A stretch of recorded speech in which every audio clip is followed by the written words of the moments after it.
भारत और पाकिस्तान के बीच की सीमा, भारत पाक के बीच की सीमा रेड क्लिफ रेखा के नाम से जानी जाती है। किस नाम से जानी जाती है? रेड क्लिफ रेखा के नाम से जानी जाती है। क्लियर है यहां तक? रेड क्लिफ रेखा।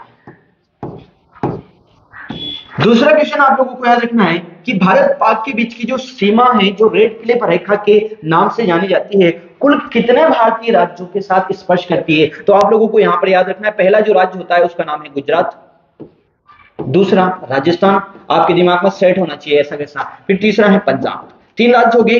फिर उसके बाद हमारे केंद्र शासित प्रदेश आता है जम्मू कश्मीर। कौन सा आता है? जम्मू कश्मीर। ठीक है। फिर उसके बाद आता है लद्दाख।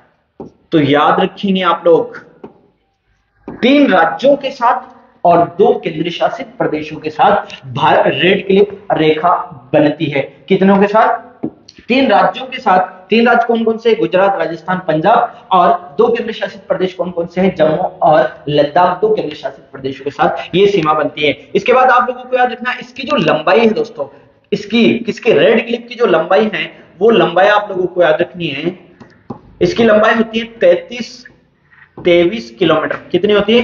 33-23 किलोमीटर। याद रह जाएगा। अच्छा क्वेश्चन है कि रेड क्लिफ की कुल लंबाई कितनी है? 33-23 किलोमीटर। ठीक है। रेड क्लिफ कितने राज्यों पे स्पर्श करता है?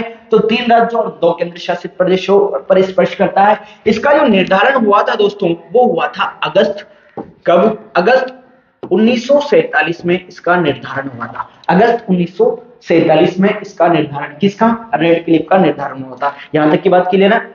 चलिए, इसी के साथ एक और, चूंकि पाकिस्तान की बात हो रही है, तो आप लोगों को याद रखना है कि भारत और पाकिस्तान के बीच में एक समझौता हुआ था, सिंधु जल समझौता।